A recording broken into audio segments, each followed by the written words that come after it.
Hello again and welcome back. To be precise, I've become a little bored. The story of these Optimas has dragged on for too long, but today I'm really going to turn the last page of it.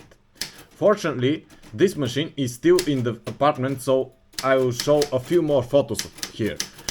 This was the most expensive machine from the family that I ever bought, but I couldn't miss the link that I was missing so far, and without which I had no confirmation of what the transitional link between the M14 and M16 model was.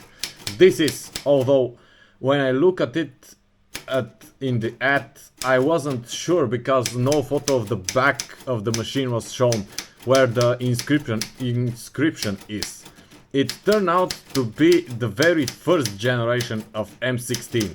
The metal cover with the plastic panel on the front that I showed last week has been replaced with an all plastic one, which I've already shown on the beige M16, Darrow Optima M16 and Darrow 20, and on my first M14, which doesn't have its correct color.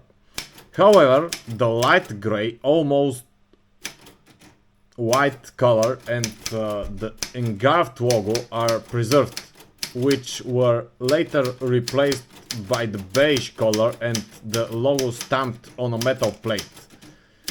The other thing that is preserved is the carriage from the M14 with the two release buttons on the left and right, but with these knobs that I showed on two of my three Darrow Optima M16s, which in the early 70s used leftover parts from this very machine here.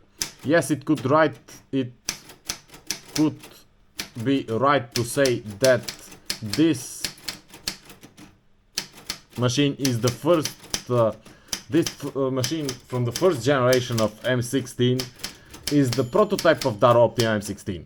The body color here is also the same as on the Darrow Optima M16. The tabs, as with the entire family from the M10 model from the 50s to the Robotron 24 from the 80s, are 10. The plus and minus keys, according to what I can see from the machines where the tabs work properly, such as the Optima M14 with the A3 format carriage from last week, the plus key serves to block the tabs and the minus key to release them. Unfortunately, here both do not work. They block along with the entire carriage, but apart from that, the tabs work correctly. At the far left of their row, as on the other machines in the family, you can see the double space key, which is on the two models from the non-portable Olympia range from Wilhelmshaven, SG1 and SG3. At the far right is the keyboard blocking key, which as on the other machines in the family does not lock, as is the case with the Olympia SM7, for example. As for typing on this Optima, it is not the most pleasant.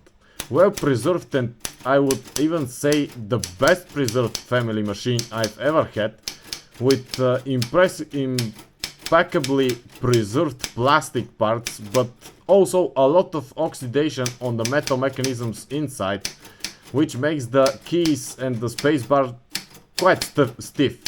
The only thing I changed was the ribbon, and not because the old one was dry or worn out, but because it was twisted. A very rare find in a condition that is too late for its age and really worth the money. Thank you for your attention, and I'll see you again next week when I will review the Optima M10. Have a good week and see you again.